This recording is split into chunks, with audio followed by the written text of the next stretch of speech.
Assalamualaikum warahmatullahi wabarakatuh. Salam sejahtera bagi kita semua. Semoga pada pertemuan kali ini kalian tetap sehat dan tetap semangat untuk menjalankan aktivitas pada kali ini. Selanjutnya, pada kesempatan kali ini kita akan membahas tentang materi pertumbuhan dan perkembangan. Apa saja sih yang akan kita pelajari pada bab ini? Yang kita pelajari adalah pengertian mulai dari pertumbuhan dan perkembangan, lalu pertumbuhan dan perkembangan pada tumbuhan yang terdiri dari proses pertumbuhan dan perkembangan pada tumbuhan serta struktur biji. Proses dan pertumbuhan perkembangan pada tumbuhan itu meliputi perkecambahan, pertumbuhan primer. Perkecambahan terdiri dari fisiologi perkecambahan, tipe perkecambahan seperti hipogeal dan epigeal. Pertumbuhan primer, titik tumbuh akar serta titik tumbuh batang. Selanjutnya, faktor pertumbuhan dan perkembangan pada tumbuhan itu meliputi eksternal dan internal. Sedangkan eksternal meliputi nutrisi, air, pH, oksigen, cahaya, suhu, kelembaban, kadar garam, sentuhan, gravitasi, dan organisme parasit dan herbivora. Di internal meliputi gen dan hormon.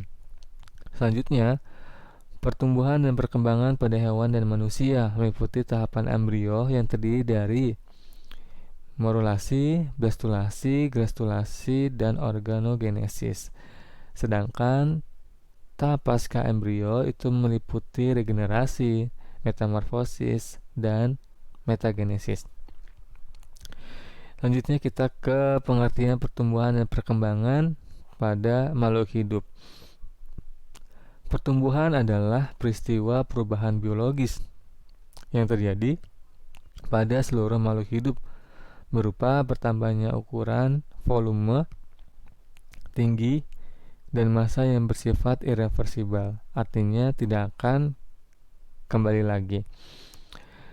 Pertumbuhan dapat diukur secara kuantitatif dalam satuan ukuran panjang dan berat.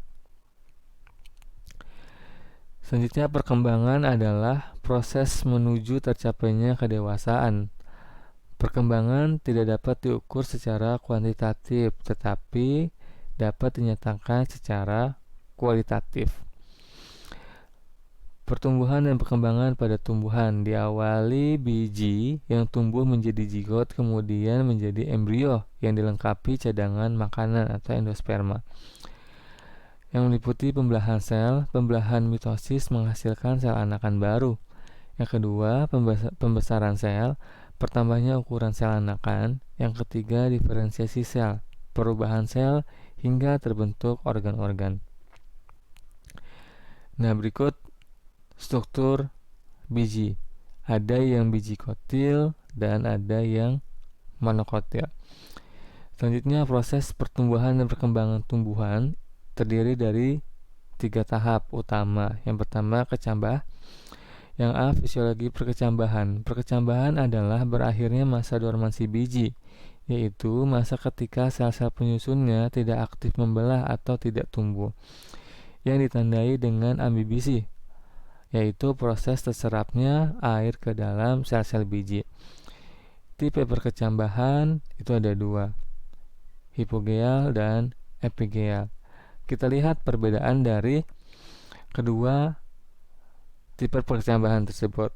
Kalau hipogeal ditandai dengan kotiledonnya tetap di dalam tanah, sedangkan epigeal kotiledonnya ikut ke permukaan tanah.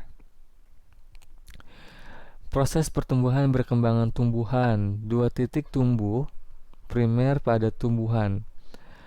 Pertumbuhan primer adalah proses pertumbuhan memanjang pada ujung akar atau ujung batang yang dipengaruhi oleh meristem apikal. Kalau titik tumbuh akar itu berada di ujung akar. Kalau titik tumbuh batang itu berada di ujung batang. Oleh sebab itu, kenapa daun selalu memanjang dan akarnya selalu masuk ke permukaan dalam tanah, yaitu tadi karena ada meristem apikal yang mempengaruhi pertumbuhan pada tanaman tersebut. Selanjutnya, pertumbuhan sekunder adalah pertumbuhan pada batang yang menjadi semakin besar karena aktivitas jaringan meristem sekunder, yaitu kambium pembuluh dan kambium gabus. Lingkaran tahun yang dapat pada tumbuhan dikotil sebagai akibat dari pertumbuhan sekunder. Nah, bisa kalian lihat dari background gambar tersebut, itu adalah lingkaran tahunnya.